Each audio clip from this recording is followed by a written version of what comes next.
नमस्कार दोस्तों, स्वागत है आपका इन्वेस्टिंग दर्पण की एक और नॉलेजफुल वीडियो में। और आज इस वीडियो में मैं आपसे डिस्कस करूंगा वोडाफोन आइडिया को।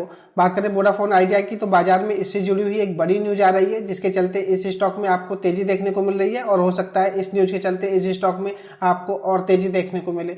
बात करें वोडाफोन आइडिया की तो एक रिटेल का यह पसंदीदा स्टॉक है। एक रिटेल ऐसे छोटे मार्केट प्राइस वाले स्टॉक में इन्वेस्टमेंट करना ज्यादा पसंद करता है। दोस्तों, बात करेंगे आज वोडाफोन आइडिया लिमिटेड के बारे में कि यह स्टॉक इन्वेस्टमेंट के हिसाब से कैसा दिखाई देता है, क्या इस स्टॉक में लॉन्ग टर्म के लिए इन्वेस्टमेंट किया जा सकता है या नहीं, क्या वोडाफोन आइडिया की स्थिति अब सुधरती हुई नजर आ रही है, क्या यह स्टॉक यहां से अब अच्छे रिटर्न्स देगा, तो जानेंगे आज इस वीडियो में। और दोस्तों, अगर आपने इस स्टॉक में इन्वेस्टमेंट कर रखा है तो यह वीडियो आपके लिए बहुत खास होगी, क्योंकि इसमें हम वोडाफोन आइडिया की वित्तीय स्थिति को भी देखेंगे कि वोडाफोन का कारोबार कैसा चल रहा है और क्या वोडाफोन आइडिया आपको आने वाले समय में अच्छे रिटर्न्स दे सकता है। बात करें दोस्तों वोडाफोन आइडिया की तो इसका मार्केट प्राइस 13.95 दिखाई देता है। और बात करें बीते दिन 9 नवंबर की तो स्टॉक में 2.20% की हमें तेजी देखने को मिल रही है। तो चलिए पहले इसके रिटर्न्स को देख लेते हैं कि आगे इसके रिटर्न्स कैसे दिखाई दे रहे हैं। बात करें 5 दिन की तो 5 दिन में 1.76% के रिटर्न्स नेगेटिव में दिखाई देते हैं। बात करें 1 महीने की तो 1 महीने में 26.25% के आसपास के यह रिटर्न दे चुका है।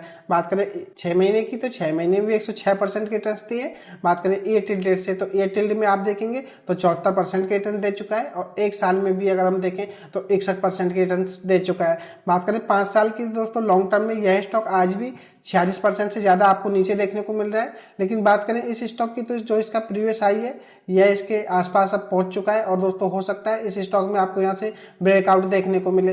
बात करें इसकी रिटर्न्स की तो रिटर्न्स इसके काफी अच्छे दिखाई दे रहे हैं, लेकिन लॉन्ग टर्म के हिसाब से यह स्टॉक आज भी 46% से ज्यादा के नेगेटिव रिटर्न दे रहा है। दोस्तों, वीडियो को टिप्स या एडवाइस के रूप में ना लें। स्टॉक को डिस्कस करने का मेरा एक ही पर्पज है, ताकि आपको स्टॉक से जुड़ी हुई बड़ी न्यूज को बताया जा सके। और अगर आपने स्टॉक में इन्वेस्टमेंट कर रखा है तो आपको क्या करना चाहिए, और अगर आप फ्रेश इन्वेस्टमेंट करना चाहते हैं तो आपको क्या करना चाहिए। मैं मार्केट अपडेट और मार्केट से जुड़ी जानकारी की वीडियो लाता ही रहता हूं। अगर आप चैनल पर नए हैं तो प्लीज चैनल को भी सब्सक्राइब कर लें, और अगर आपको वीडियो अच्छी लगे तो वीडियो को लाइक करना भी ना भूलें। अब बात करें उस बड़ी न्यूज की तो दोस्तों आप उस न्यूज को भी देख लीजिएगा। बात करें बॉम्बे हाई कोर्ट की तो उसने ऑर्डर दिया है दोस्तों रिफंड करने के लिए 1128 करोड़ रुपए वोडाफोन आइडिया को।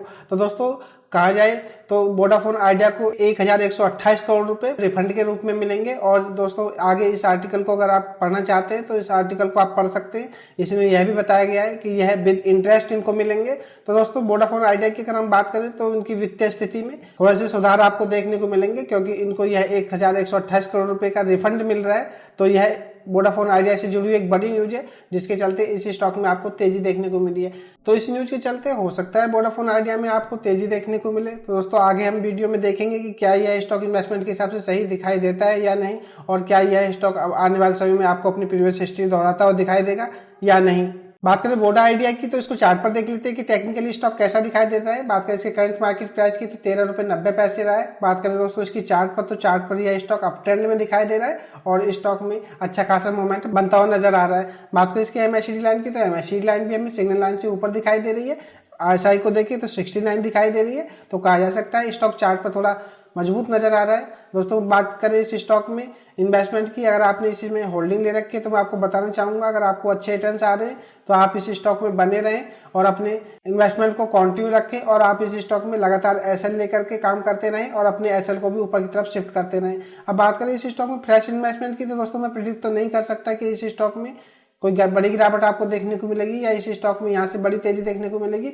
लेकिन जिस तरह से इसके प्रीवियस रिटर्न्स हमने देखे, एक साल में भी स्टॉक ने अच्छे खासे रिटर्न्स दिए, तो हो सकता है आगे इस स्टॉक में आपको और रिटर्न्स देखने को मिले। तो आप इसके करंट मार्केट प्राइस जो कि 13.90 है, इस पर इन्वेस्टमेंट करना चाहते हैं तो कर सकते हैं। और मैं चाहूंगा आप इस स्टॉक में एसएल लेकर के काम करें।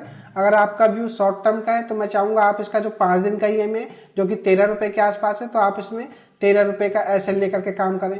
अगर आपका व्यू लॉन्ग टर्म का है, आप चाहते हैं इस स्टॉक में लॉन्ग टर्म के लिए इन्वेस्टमेंट करना, तो दोस्तों मैं चाहूंगा आप इसका जो 50 दिन का ईएमए है जो कि 11 रुपए के आसपास दिखाई देता है, तो आप इसमें 11 रुपए का एसएल लेकर के पोजीशन बना सकते हैं। अब बात करें दोस्तों इन्वेस्टमेंट की, तो आप इस स्टॉक में छोटे ही अमाउंट से इन्वेस्ट करें, क्योंकि दोस्तों वोडाफोन आइडिया की अगर हम वित्तीय स्थिति को आगे देखेंगे तो यह स्टॉक को ज्यादा अच्छा नहीं दिखाई देता है। तो मैं चाहूंगा अगर आप इस स्टॉक में इन्वेस्टमेंट करें तो छोटी अमाउंट से ही करें। आप इसमें दोस्तों ज्यादा नहीं तो 100 शेयर्स की क्वांटिटी ले सकते हैं, जिसमें कि आपका इन्वेस्टमेंट 1400 रुपए के आसपास होगा। तो आप ज्यादा बड़ा अमाउंट इस स्टॉक में ना डालें, क्योंकि दोस्तों हो सकता है इस स्टॉक में प्रॉफिट बुकिंग आपको देखने को मिले तो आपको इस स्टॉक में बड़ा लॉस देखने को मिल सकता है। बात करें वोडा आइडिया की दोस्तों, एक रिटेल न्यूज को देख करके जो इन्वेस्टमेंट कर लेता है स्टॉक में, तो उसके लिए इन चीज़ों को देखना बहुत जरूरी है। बात करें वोडा आइडिया की, तो इसकी 26 अक्टूबर को क्वार्टर 2 के रिजल्ट्स आ चुके हैं। अगर आप इसके क्वार्टर 2 के रिजल्ट्स को देखेंगे तो आपकी इसकी स्थिति के बारे में पता चल सकेगा। बात करें जून क्वार्टर से सितंबर क्वार्टर की, तो आप सेल्स को देखिएगा। सेल्स जहां 10,656 करोड़ रुपए थी, बढ़ करके 10,716 करोड़ रुपए हो गई है। तो हमें वोडा आइडिया में सेल्स बढ़ती हुई दिखाई दे रही है। बात करें EBIT की, तो 4,156 करोड़ रुपए से बढ़ करके 4,282 करोड़ रुपए हो गई है। तो ये इसमें भी हमें जंप देखने को मिल रही है। बात करें नेट प्रॉफिट की, तो आपको ये नेट प्रॉफिट नहीं, नेट लॉस देखने को मिलेगा, जो कि 7,840 करोड़ रुपए था, जो कि बढ़ करके 8,738 करोड़ रुपए हो गया है। तो हमें इनके नेट लॉस बढ़ते देखने को मिल रहे हैं, तो यह बात आपको पता होना चाहिए। बात करें EPS की, तो -1.61 दिखाई देता था, जो कि बढ़ करके -1.79 हो गया है। बात करें इनके EPS की, तो इसमें भी हमें गिरावट देखने को मिल रही है। बात करें दोस्तों इसके क्वार्टर बेसिस के हिसाब से, तो इनके नेट लॉस हमें बढ़ते देखने को मिल रहे हैं, तो यह बात आपको पता होना चाहिए। और ईयर ऑन ईयर बेसिस के हिसाब से हम परफॉर्मेंस को देखें, तो सेल्स में हमें मात्र 1% की जंप देखने को मिल रही है, EBIT में 4% की जंप देखने को मिल रही है, और नेट प्रॉफिट में 15% की गिरावट देखने को मिल रही है। दोस्तों कहा जा सकता है कि ईयर ऑन ईयर बेसिस के हिसाब से भी वोडा आइडिया अभी भी नेट लॉस में हमें देखने को मिल रही है, और ईयर ऑन ईयर बेसिस के हिसाब से भी इनके नेट लॉस बढ़ते दिखाई दे रहे हैं। बात करें EPS की, तो इसमें 24% की सुधार होता हुआ नजर आ रहा है। बात करें दोस्तों इसके क्वार्टर 2 के रिजल्ट्स की, तो ईयर ऑन ईयर बेसिस के हिसाब से भी परफॉर्मेंस बिल्कुल बेकार रही है, और क्वार्टर बेसिस के हिसाब से मैंने आपको बताया यह भी बेकार दिखाई दे रहे हैं। दोस्तों इन्वेस्टमेंट करने से पहले आप वोडाफोन आइडिया में इस चीज़ को जरूर देख लें, क्योंकि कंपनी आज भी नेट लॉस में है, तो यह बात आपको पता होना चाहिए। लेकिन एक रिटेल दोस्तों न्यूज को देख करके या स्टॉक में तेजी को देख करके इन्वेस्टमेंट कर लेता है, और बाद में उसको यही पछताना पड़ता है कि स्टॉक में रिटर्न्स नहीं बन रहे और स्टॉक खराब है। लेकिन दोस्तों आपकी अगर अच्छी तरह से स्टॉक की जानकारी है, तो आप ऐसे स्टॉक में इन्वेस्टमेंट करने से बचेंगे। पर्सनली मैं आपको बताऊं तो मुझे ये स्टॉक इन्वेस्टमेंट के लिए कोई खास नज़र नहीं आते। स्टॉक मार्केट में इनसे अच्छे स्टॉक्स ट्रेड होते हैं, अगर आप उनमें इन्वेस्टमेंट करेंगे तो यकीनन आपको अच्छे रिटर्न्स बनेंगे।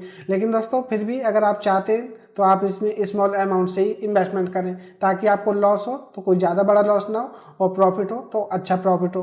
वीडियो में स्टॉक को डिस्कस करने का एक ही पर्पज होता है, ताकि आपको स्टॉक के बारे में अच्छी तरह से बताया जा सके कि स्टॉक इन्वेस्टमेंट के हिसाब से कैसा है या नहीं। तो दोस्तों वोडाफोन आइडिया की अगर आप देखेंगे तो कारोबार में हमें कोई खास नज़र नहीं आ रहा है, और कंपनी नेट लॉस में हमें देखने को मिलती है। और आप इसकी बैलेंस शीट को भी देख लीजिएगा दोस्तों, ये देखना भी बहुत जरूरी है। बात करें इनके पास रिजर्व्स की, तो आपको रिजर्व्स इनके पास नेगेटिव देखने को मिलेंगे, जो कि 1,39,623 करोड़ रुपए इनके रिजर्व्स नेगेटिव में आपको देखने को मिलेंगे।